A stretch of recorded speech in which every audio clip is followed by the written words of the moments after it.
All right. Just gonna let this grow for a little bit here because we did not do a scheduled thing here. Um, Want to react to the Zack Wheeler thing because it's massive. It's huge. Um, and yeah, just tweet out the link real quick.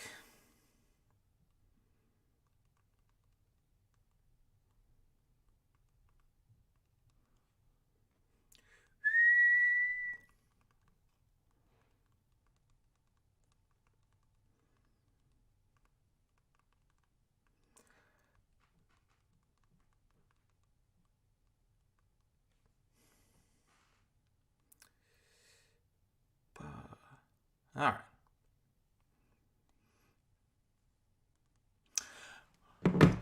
Welcome on in. It's a little bit of a solo edition of the High Host podcast. Seltzer, of course, the big superstar he is sleeping. And I would like to do this as much as I can, as big things happen, as I just want to kind of nerd out about whatever happened in camp today. I'll use this as much as I can. So if you want to get in, put some questions in the chat. I'll try to answer them as best as I can as I go. Maybe a little mailbag session. But the reason we're here is because, this morning, talk about just a whirlwind kind of morning, around 8:30, 9, all of a sudden you see Jason Kelsey tweet out of nowhere, hey, no more kegs. I've made my decision. And coming up at later this afternoon, I'll have an announcement on my future. So all of a sudden our heads are spinning with that. Like, are we about to say goodbye to Jason Kelsey? It was an emotional day for sure. And then within the next 15, 20 minutes, out of nowhere, the Zack Wheeler extension is done, and we don't have to worry. We don't have to worry that he's going to go anywhere else. We don't have to worry that he's going to hit free agency. And frankly, I was getting a little nervous because it was starting to feel like the Nola thing, where last year it was basically, we'll get it done. We'll get it done. Don't worry about it. Trust us. And to their credit, they got the Nola thing done, and he was back, and he's here for the next 7 years. I didn't want to screw around with Wheeler. I believed him when he said, I want to be a Philly. I believe in the Phillies. I don't want to go anywhere else. It's not all about money for me.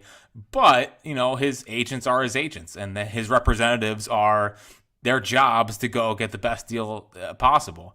And what it came down to me, or the outcome here, is that this is a pretty perfect deal. It's a perfect deal for both sides. I think Zack Wheeler was obviously commanding $40+ million, as he should.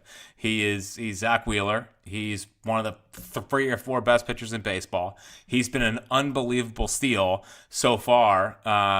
It's the 5-1-18 a couple years ago, and of course the Brody Van Wagenen, old quote is making the rounds again, where it's like, congratulations on parlaying 2 good halves into $118 million. But, that's how people viewed that deal. There was one podcast host, not going to mention who may or may not have said, imagine the dumb team that's going to sign Zack Wheeler to a $100+ million contract. Well, like most things, thank God I was wrong. I've took the L on Dave Dombrowski, and I have 100% taken the L on Zack Wheeler. He has been an unbelievable signing, and to go only 3 years, I think is great for the Phillies, and it's great for Zack Wheeler. If he pitches really well, and at 37, he's fine, his arm's fine, he can get another contract with them. And the Phillies, if it, God forbid, doesn't go well, they're not on the hook for years 4, 5, or even 6 of that deal. Because what I was starting to think was, okay, you have Zack Wheeler, he wants to sign here, but is he going to, are the Phillies going to do what they usually do? And what the Phillies usually do is spread out contracts as much as they can. So was it going to be 5 200? Was it going to be 6 years, or were they try to extend it out? Maybe try the deferred method and just kind of spread the money out.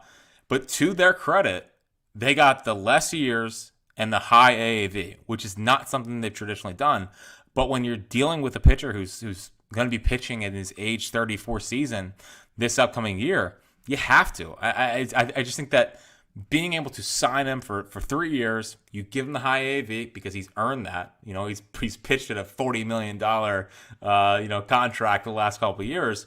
But to get the $42 million for only a couple of years, I just think it's such a win-win for both sides. So, credit to Zack Wheeler. I think there's big credit that goes to two sides here. One is obviously Zack Wheeler. I think Zack Wheeler could have hit the free agent market and $42 million, $42 million. Like maybe he could have got $45 million if he went out there and shoved again. But if it's $42 million, he could have hit the open market and maybe gotten $45 a year. But in the free market, he probably could have gotten 5 years if he really wanted to. So Zack Wheeler said from the beginning, I want to be a Philly. I want to stay here. And I think it's just so crazy where we've gotten at with this baseball team, where these guys don't want to leave. These guys want to stay here. And being a part of October baseball and seeing the bank, like you cannot convince me that the fans, the atmosphere does not contribute to all of these guys staying here. They want to stay here. They want to be Phillies. And it's not been that way forever with this franchise. I mean, we can go back to Roland. We can go to JD Drew. Like, these guys leave. And John Middleton, I mean, you want to talk about Zack Wheeler keeping his word.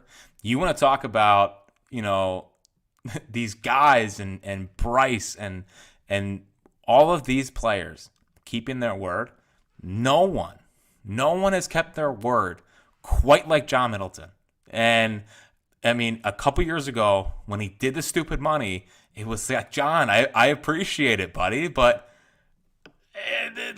this could backfire. Like, this is the Phillies we're talking about here. We're not the Yankees. We're not, the old Red Sox. Now they're the Cook Sox. I mean, holy cow, one of the most embarrassing things in the sport. But we're the Phillies. We're just the Phillies. Like, this is not how we are. And he has changed the mentality of this organization. He has changed his mentality. Now, did the pockets and stuff get tight as he lost faith in Klentak and McPhail? 100%. But looking back on it, I probably would have done the same thing. Now, there's a bit of a Klentak, not terrible, kind of run happening here. Maybe a little Matt Klentak appreciation day. But John Middleton hiring Dave Dombrowski and really courting Dave Dombrowski, and making sure, like, we want you, we need you, and those two at the helm here, just taking this Phillies franchise from, like, I think 07 to 11, really good. The Phillies have always been a family-oriented organization. It's who they are. It's the ethos of the organization. They are family first, and I think that's the culture that David Montgomery really put forth. But I think the difference between the old Phillies and this new Middleton Dombrowski-led Phillies team is it's taken them from, we still value family stuff, we are still a family organization, to big boys, like to absolute 100% big boys. And they're probably going to go over that third tax. Like, while I am heartbroken that it's going to move their draft pick back 10 spots in 2026. I mean, again, we have to focus on the important things here. The fact that we're even having that conversation, the Phillies are now turning into one of the franchises in the sport that I think players want to come play for. I think that is not only because of what the fans are doing and what the bank looks like in the postseason, but I think it's 100%. Look at how they take care of their guys. Look at how these guys take care of their players, families, how they truly make it feel like one big family. I think Rob Thompson's a part of that. I think Dave Dombrowski's a big part of that. And John Middleton. It starts at the top.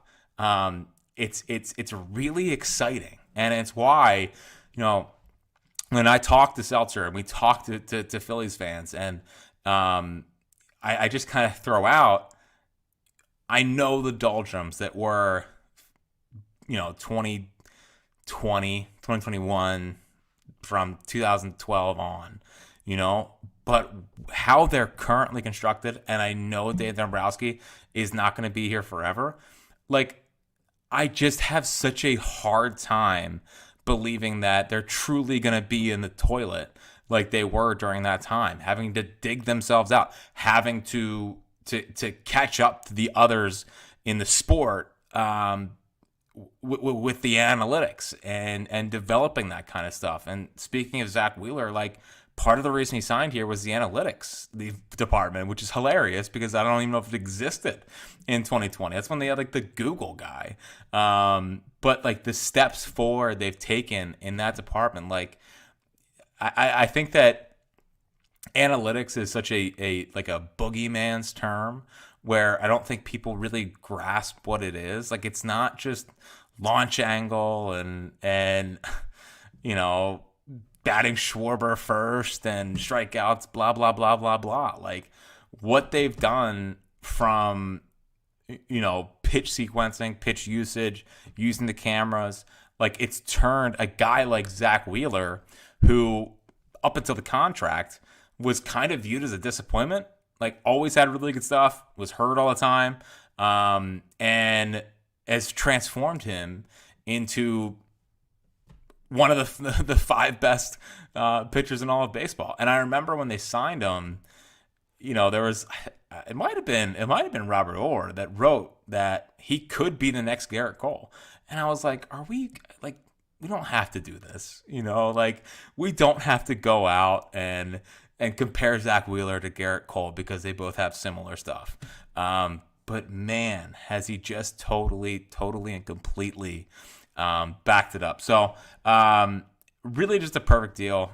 I think Wheeler deserves a ton of credit for sticking to his word, wanting to be here. They paid him a huge sum. I'm not saying that they gave them any kind of hometown discount, but I think the hometown discount in a way is the 3-year deal. And being able to go 3 years, not having to go to 5,200 to get a deal done here, like they don't have to spread the money out. It's 3 years, bang, you eat it. And if he's really good at 37 still, you can easily re-sign him. If his arm is trending towards being done, okay. But at least you're not on the hook for the years after that. And I think that's really, really important. Now we got, Wheeler, Nola, Ranger, Painter's obviously coming, Chris Sanchez. We'll see what happens in Taiwan. It was really interesting. Matt Gallup wrote today that the Phillies aren't even interested in Blake Snell on a short-term deal, which is, it's interesting to see, because we know who Boris manipulates and all of that stuff. So a lot of the national guys still linking the Phillies to Blake Snell. Gallup comes in and says they're not interested in it, and I think a lot of that has to do with the qualifying offers. I mean, having to give up a second and a fifth, especially for like a 1-year deal or 2-year deal. I know that people don't care about that stuff, but to give up that much for a short-term deal, especially when he's already missing a good amount of some of spring training, feels like a bit much. I still think the Montgomery thing can happen. I still think that there is a path to a Montgomery deal. Taijuan Walker is battling knee soreness. Is back at camp, so we'll see. But Jordan Montgomery does not cost a qualifying offer, and you'd have to get off Taijuan if you want to stay under the luxury tax or stay under the third tax this year. The nice part about the Wheeler deal is that it doesn't kick in until after this year, so it affects it doesn't really affect what they can do at the trade deadline. They still have like 16 million, I believe, until the third repeater tax and whatever. But I do believe that Montgomery could still happen. Does not cost a qualifying offer. You don't have to give up a second and a fifth. The only way you'd have to give up or move your draft pick back 10 slots is if you reach that next level of the tax. But it's definitely one to monitor. And, we talk about windows. And we talk about where this baseball team is at. It is so clear that they have to prioritize the next 4 years. So you have Schwarber for 2 more. You got Castellanos for let's all including this year. Castellanos for 3. We'll see what happens with Stott and Bohm. We know Turner's here. Marsh, we'll see what happens with his contract. See what happens in center field. Can Rojas be that guy? Do they start Pache and let Rojas still develop, hitting in AAA? JT, we know his contract's coming up soon. I mean, I wouldn't be surprised at all if they just say, hey, we'll take care of JT too. Why not? He's one of our guys. But they got to get it done in these next couple years. Schwarber, I know he only has this year and next year left. I wouldn't be surprised if he's here, if he's still hitting 40-plus home runs. So this is our core. These are our guys. And it's like when they have such a good base. They have such a good base.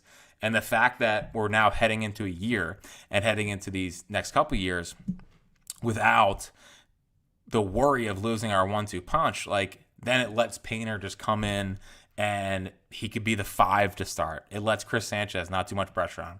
Lets Ranger go out there and do his thing. If they sign Jordan Montgomery, sick. It makes them that much better. But it was such a perfect deal, I think, for this current window. Credit to Zack Wheeler and definitely credit to John Middleton and Dave Dombrowski, who I think have really turned this organization from not only a really good family organization, but into one of the pillars in the sport in a way, for how they take care of guys, how they spend money. Now they're focusing on value at the margins. People will say, what did they get better at this offseason? Who did they add? Well, I think I'm not crapping on that. I have had that kind of feeling. But once spring training started and I heard the way they were talking, I saw Rob Thompson talk about, valuing the little things and cleaning up the margins. When you have these guys who have been around for a while, the only person they really added in was Whit Merrifield, and he's a bench guy that might play more. But regardless, they know each other. They all know each other. So the stuff that they can get better at is all the small things. You're not integrating a guy in. They're not integrating a new hitting system or whatever.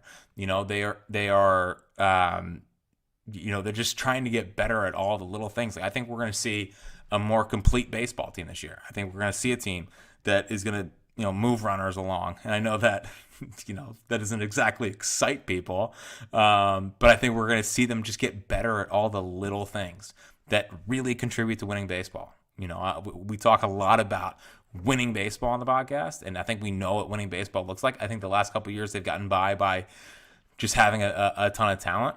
Now I think we're going to see, hopefully, the chase rates come down, get guys into the strike zone. A couple of things that I've just noticed. I didn't get to watch the game yet today, which is incredibly disappointing. And no, we're not talking about the Griff McGarry outing today.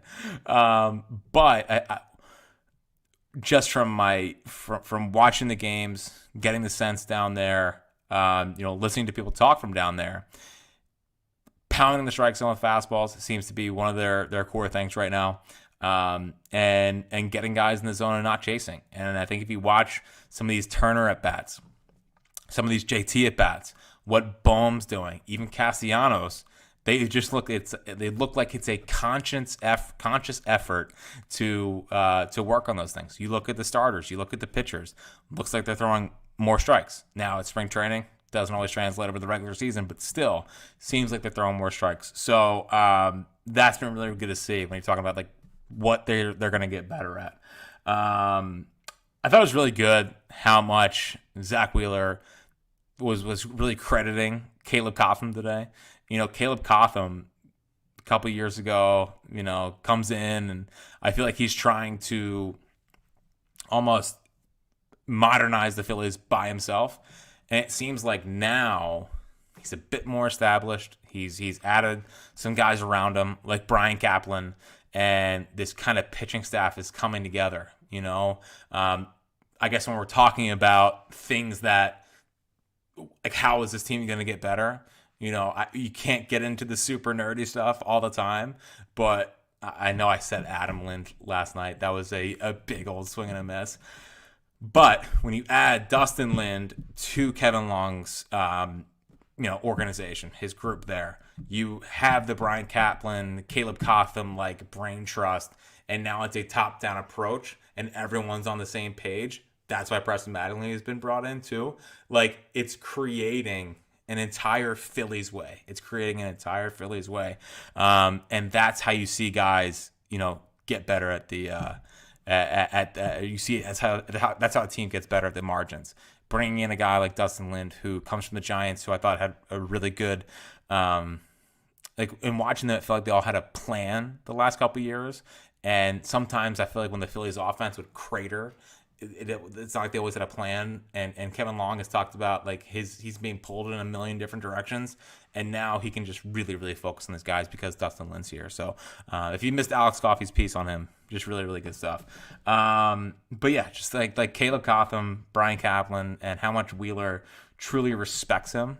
And you see even a guy like Nola, who traditionally not a big, science guy or biomechanics, he's buying in. And, they got him at the end of last year to change the direction he was looking at home plate, like just little minor things like that. And when you have a guy like Cotham, who not only played at the major league level, but he has the background with all the science behind it, it's like just a perfect marriage. Like the Rob Thompson led Phillies staff or whatever, it's just it's so high level.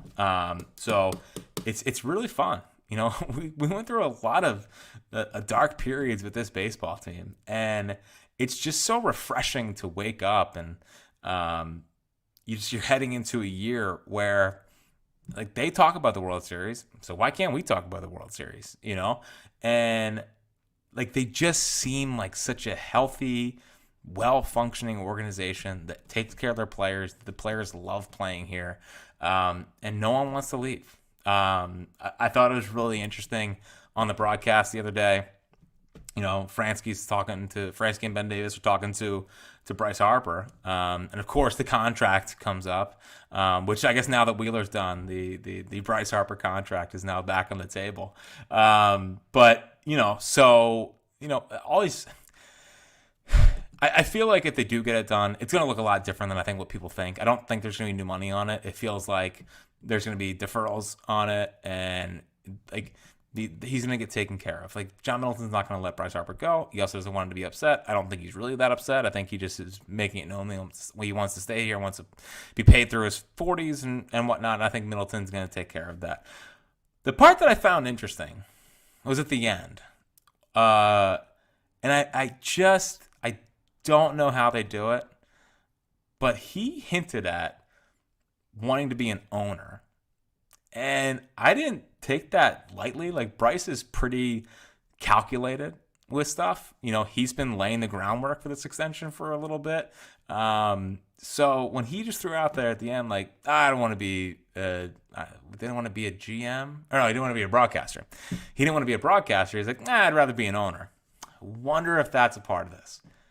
But can they? I don't think they can make him a minority owner or like a part owner as a player.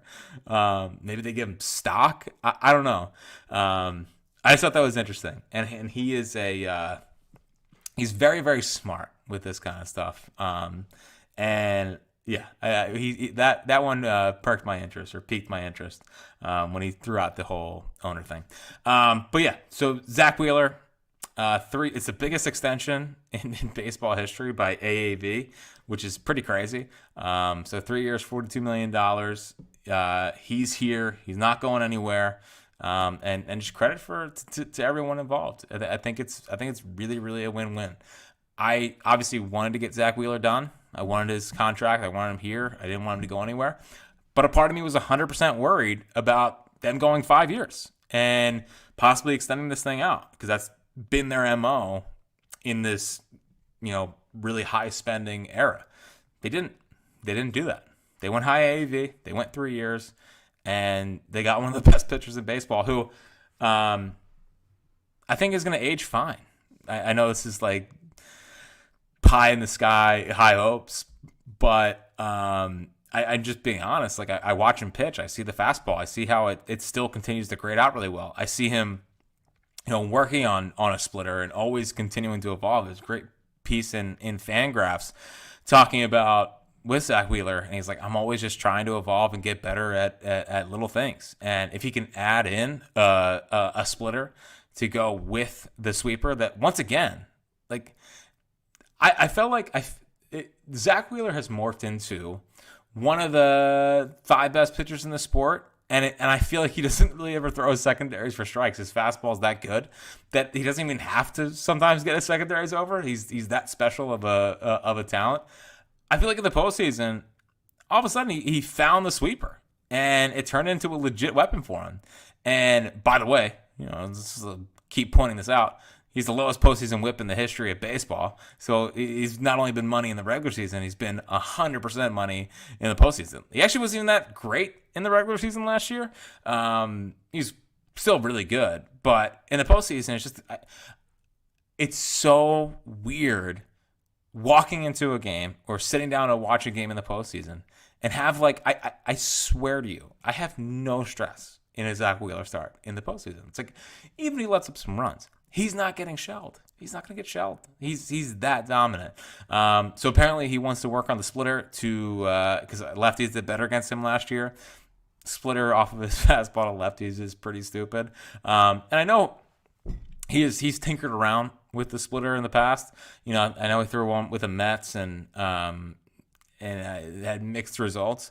I just trust that now with Caleb Cotham here, with the Rapsodo cameras, with this kind of stuff, he's going to be able to get the best version of that splitter he can.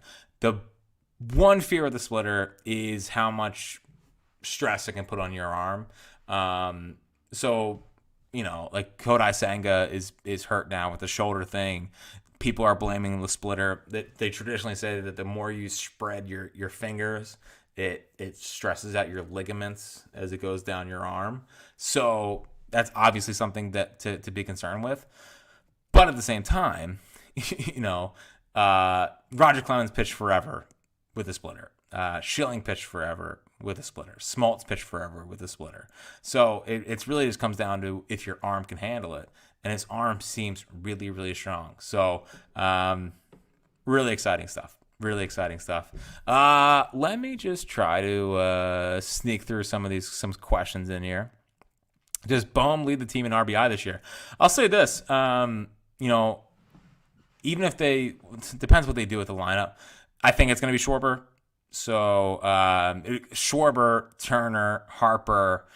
I'm putting Bohm there in the 4 spot. I think JT looks great. It's not an indictment on JT because, man, it seems like the biomechanics lab is doing wonders. I just think that Bohm this year, swing looks fluid.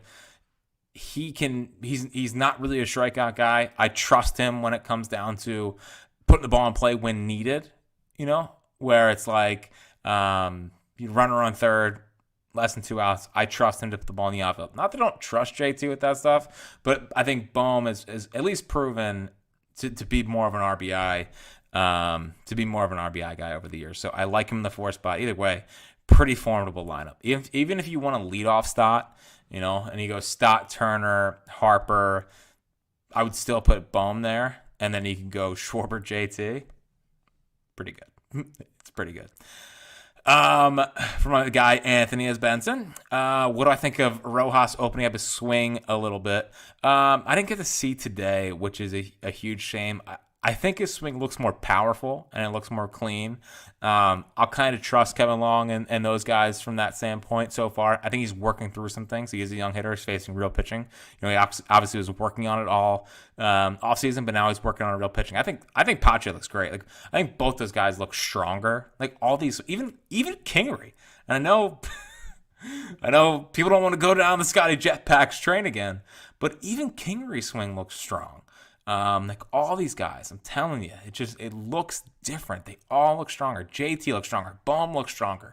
Castellanos looks stronger. Harper's Harper. Stott looks pretty much the same. Schwarber looks a little bit thinner, but pretty much the same. But it seems like a lot of these guys did something. Whether it's the biomechanics lab, whether it's Dustin Lind. Yes, I messed that up yesterday.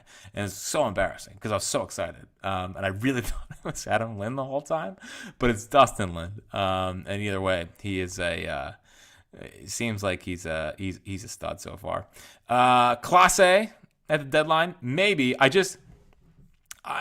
think by May, Kerkering takes that spot and hopefully kind of runs with it. Or the way Sir Anthony looks right now, maybe just let him go and take it and see what he get. But listen, they are an organization and they have a manager that believes in matchups. And the good part is they have a lot of guys that can match up in great ways. The one guy who I've been disappointed with so far in spring training is Soto, who it's like 98. It's like, man, but it must be a flat fastball because I feel like it's getting squared up all the time. Now, really good stuff against lefties last year. He's just so prone to those blowups. He's been tinkering with the changeup. It's like 91, 92. So, yeah, I just the Gregory Soto's probably been the one bullpen guy that hasn't really popped for me. We're not discussing the Griff outing, but everyone else looks pretty good from that standpoint. Yeah, I understand the fear with JT being too old. And listen, they might not extend him, but given I know he's going to be an older catcher, but to his credit, was a shortstop coming up.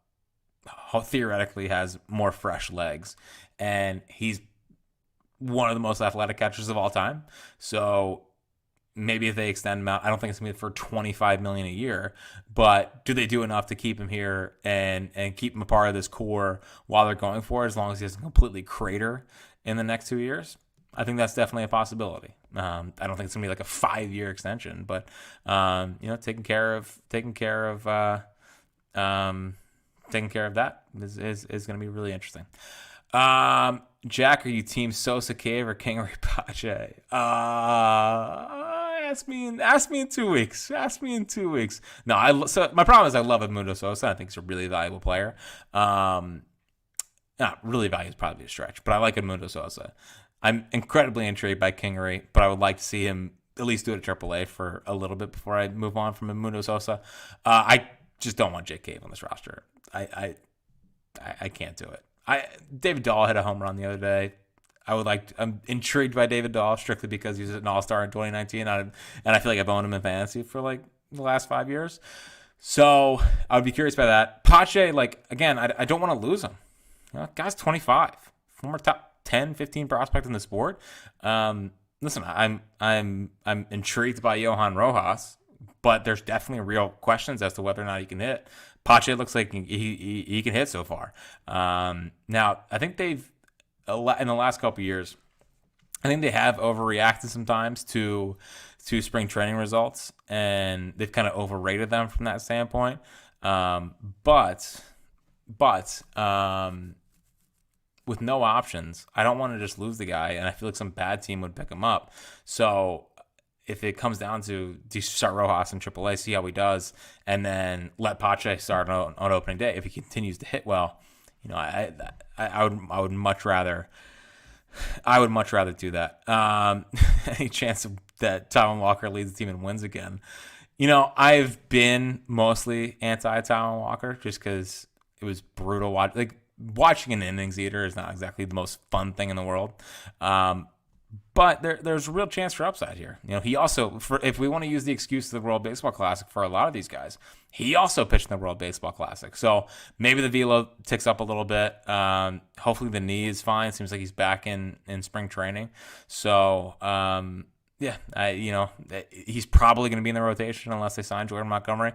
But even if they sign Jordan Montgomery, I don't think that deal is going to be super, super hard to get off of. I know here it's viewed as like, oh my God, $18 million for Tyler Walker for the next 3 years on top of this. I don't think it's viewed that way around the league. So I think I still think Montgomery can be there. I think the Red Sox should sign him, but they're the Red Sox now. I don't think the Rangers can afford him. We'll see. Might be us. And if that happens, it could be go time with the Tyler Walker deal. If they do sign Jordan Montgomery, I think it's similar to Bellinger, where it's an opt-out after 1, opt-out after 2, and he can kind of hit the market. Not the worst case in the world.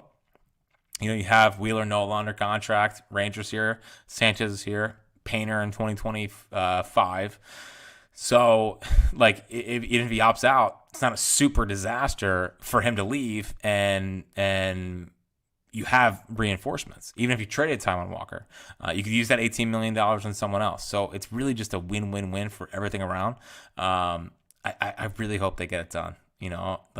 Make this a souped up stud rotation. I know the Dodgers exist. I know the Mariners exist. I know the Braves have a really good rotation. The Phillies grade out better than them on Fangraphs. But even if you don't think that right now they are deserving of being in that top 5, you go add Jordan Montgomery for this year, next year, whatever, 3-year deal. I mean, Wheeler, Nola, Montgomery, Ranger, Sanchez is really good. You add in what Spencer Turnbull's done so far, and bang, it's pretty ridiculous. So, but Zack Wheeler's here. We don't have to fear. He's not going anywhere. He's our guy. And again, another guy that's going to go into the Phillies Wall of Fame one day. And Matt Klentak, the rewriting of the Matt Klentak era is 100% going to rival the rewriting of the Ed Wade. The Ed Wade experience, but Kellen Moore. I'm glad someone brought up Kellen Moore. It seems like he's going to be a good fit for us, offensive coordinator. And AJ Brown did answer that question. I want that on the record. But either way, thanks to everyone that hung out. This has been fun, and I hope to do this a little bit more going forward. Obviously, with James' schedule, it's harder to record during the week. But getting to come on here, shoot the breeze, answer some questions, talk about a Zack Wheeler extension. Doesn't get much better than that. So thanks for everyone for hanging out, and go Phils.